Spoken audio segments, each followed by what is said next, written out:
ಇವತ್ತು proudly saying ಇನ್ನು ಎಷ್ಟು ವರ್ಷ ಬೇಕಾದರೂ ಬಿ ಟಿ ಎನಲ್ಲಿ ಇರ್ತೀನಿ ಅಂತ. ಬಿ ಟಿ ಎಗೆ ಸೇರೋಕ್ಕೆ ಮುಂಚೆ ನನ್ನ ಲೈಫ್ ಹೆಂಗಿತ್ತು ಅಂದರೆ, ನಾನು ಒಂದು ಸಿ ಇ ಒ ಆಗಬೇಕು, ಅದು ಒಂದಷ್ಟೇ ನನ್ನ ತಲೆಯಲ್ಲಿ ಇದ್ದಿದ್ದು. ನಾನು ಸಿ ಇ ಒ ಆಗಬೇಕು, ಏನಕ್ಕಾಗಬೇಕು, ಎಲ್ಲಾಗಬೇಕು, ಏನಾಗಬೇಕು ಅದು ನನಗೆ ಗೊತ್ತಿಲ್ಲ. ಬಿ ಟಿ ಎಗೆ ಯಾವಾಗ ಜಾಯ್ನ್ ಆದೆ ಅಲ್ಲಿಂದ ನನ್ನ ಸೆಲ್ಫ್ ಕಾನ್ಫಿಡೆನ್ಸ್ ಜಾಸ್ತಿ ಆಯಿತು. ಟೀಮ್ ಬಿಲ್ಡ್ ಮಾಡಿದ್ವಿ.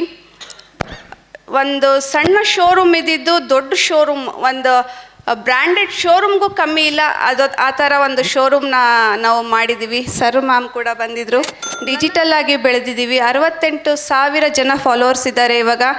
ಆರ್ಗ್ಯಾನಿಕ್ ಫಾಲೋವರ್ಸ್ ಎಲ್ಲರೂ, ಯಾವುದನ್ನು ಪ್ರಮೋಷನ್ ಆಗಲಿ ಆ್ಯಡ್ ರನ್ ಮಾಡಿಸಿರೋದಲ್ಲ. ಆರ್ಗ್ಯಾನಿಕ್ ಫಾಲೋವರ್ಸು 68,000 ಜನ. ಅಂಡ್ ಆನ್ಲೈನ್ ಬಿಸ್ನೆಸ್ ಮಾಡ್ತಾಯಿದ್ದೀವಿ ನಾವು ಅದರಿಂದ ಕೂಡ. ಬಿ ಟಿ ಎ ಕಮ್ಯುನಿಟಿ, ನಾವಿಲ್ಲಿ ಎಷ್ಟೊಂದು ಒಬ್ಬರಿಂದ ಒಬ್ರಿಗೆ ಎಷ್ಟು ಕಲಿತಾ ಇದ್ದೀವಿ.